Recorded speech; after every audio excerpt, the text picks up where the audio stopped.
Why learn plumbing in high school? I know that sounds kind of funny, but with shop and woodworking and metalworking and all those things going out of high schools, why learn plumbing? And as you see, I have a special guest in here with me today, Mr. Frank Denton, the chairman of the State Board of Plumbing Examiners. Frank, how are you, sir? Man, I'm just about perfect. Roger, how about yourself? Man, you can't ask for any better than that. Good. You know, we just finished a podcast, so y'all can jump over onto the Trade Talks and watch it. But one of the most important things that we talked about that I think is great for the state of Texas, and I think this is going to expand to other states, we have brought plumbing into the high schools here in Texas. Absolutely. Maybe the best thing that's happened to plumbing in Texas, certainly since I'm aware of, we've got, as a result of a bill passed 2 legislative sessions ago, Representative Matt Schaefer, House Bill 636, allowed high schools to start putting in plumbing programs. And we have adjusted all of our rules to allow them, after they successfully complete a 2.5-year program, they can graduate from high school and immediately take a tradesman exam. I love this. So if you're watching this and you're thinking, man, I live in Texas, I've always wanted to be a plumber. You know, you're the kind of person that dresses up as a plumber on Halloween. This is a great opportunity because students literally come in their freshman year, go to normal high school, but then if they so choose, and I believe you said there's 60 high schools right now in Texas offering this. There are 60 high schools that are. Matter of fact, I was in Lubbock last month. The CTE program up there has got 88 students in their plumbing program. Guys, 88 That's pretty students exciting. in one school district. Imagine if we could do that in all the school districts across Texas. Now, I've been to Naaman Forest High School here in Garland. I know they've got a plumbing HVAC program. I've had plumbers come in from Wiley High School. And I've been down to Belton, where Michael Carrillo is doing great things with the plumbing industry down there. Now, I'm assuming that they have to work with plumbing companies in the summers or anything in between. Generally, that's that's a part of it. That's a part of the curriculum. It is. But, you know, the most important thing is they're getting focused and intense training on skills they can actually use, go to work and use. And I love that because I'm actually looking at opening up a training center where I can bring people in for a few weeks, teach them how to go out with a journeyman and be productive. Not just go out and learn, but go out and be productive. So this is something I've been wanting to do for a long time, but I'm also wanting to open up like summer camps where they can come in and do different things. But the neat thing about this is you go to school, and you're going to high school anyway, but your sophomore, junior, and senior year, you take plumbing, you learn how to do plumbing, and y'all have got it set up where when they graduate, they're eligible to take their tradesman exam. Immediately from graduation. You know what that's worth? I mean, number one, when I had Texas Green Plumbing 4 years ago, I was paying tradesmen to walk in the door $25 an hour. Okay? That's a $52,000 a year job the day you walk out of high school.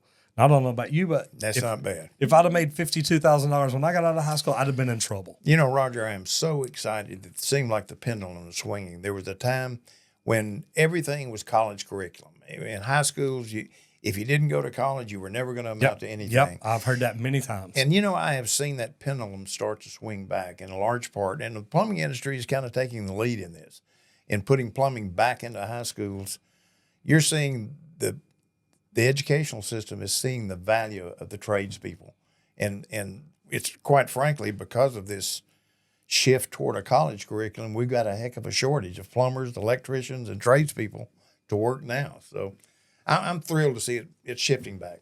And right pretty now, exciting. This is amazing. And I love talking about this because right now there's 1 million unfilled trades jobs across the United States. There's over $1 trillion in unpaid student debt. Now, my thought is, if that student debt was really worth it, that stuff would have got paid back. And I've done the numbers.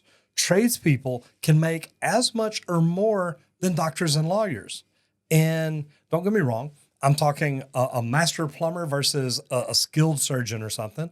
I'm talking a regular plumber versus just a regular attorney at a company, not on his own. Guys, the numbers are really close. But they've also gone to school for 8 years and have a college debt that would blow most of your minds. And we don't.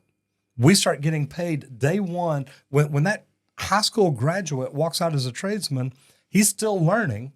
but he's actually in the field working, and he's getting paid while he goes. You know, it's not to take anything away from a college degree. We need those people We out do. there. If We you're a absolutely doctor, do. lawyer, CPA. But you know, for whatever reason, some kids don't go to college. They either economically can't go to it, they don't have any interest in the academic aspect of it, but they're really good with their hands.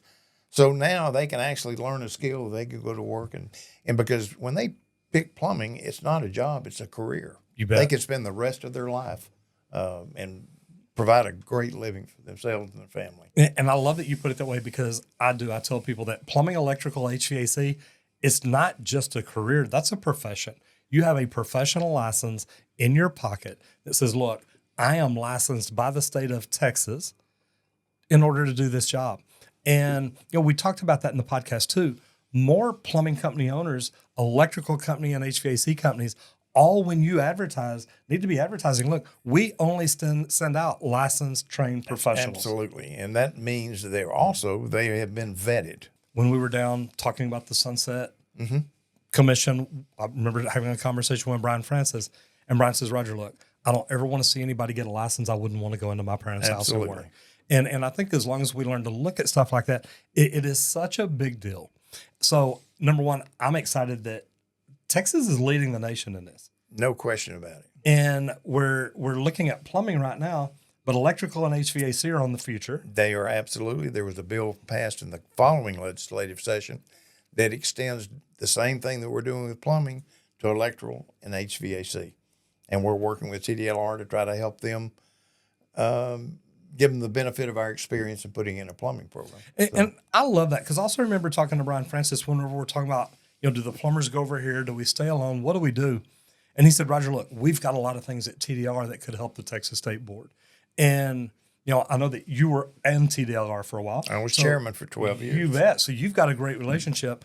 And I love that, now these agencies can kind of work together, help each other. Hey, we've tried this and this really works. Or, hey, don't worry about trying that. We tried it and it didn't work at all.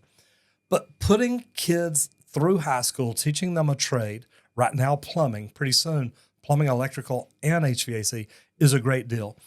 This is phenomenal. Look, if you're involved in the Education Association in any way, in any state, and this is something you're like, hey, this is something we'd like to do in Washington State because we need more plumbers. Frank, can people reach out to you at the Texas State Board? Anything we have, we'll be happy to share it. I mean, there's nothing proprietary or a secret about what we're doing. To the contrary, we're very proud of it. I love that because actually, and I guess the reason I picked Washington State, I have friends in Washington State that wanted to see our testing facility. So I connected them with Lisa down at the Texas State Board. They came down, went and toured the board, and they're like, oh my God, we love this place. This is how you do it. With 1 million unfilled trades jobs across the United States, we need more plumbers. So again, thank you for what you've done. Thank you to Lisa Hill. Thank you to the TEA and the TWC.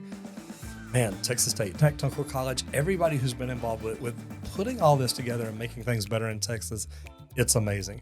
And again, Mr. Frank Denton, Texas State Board of Plumbing Examiners, the chairman of the board.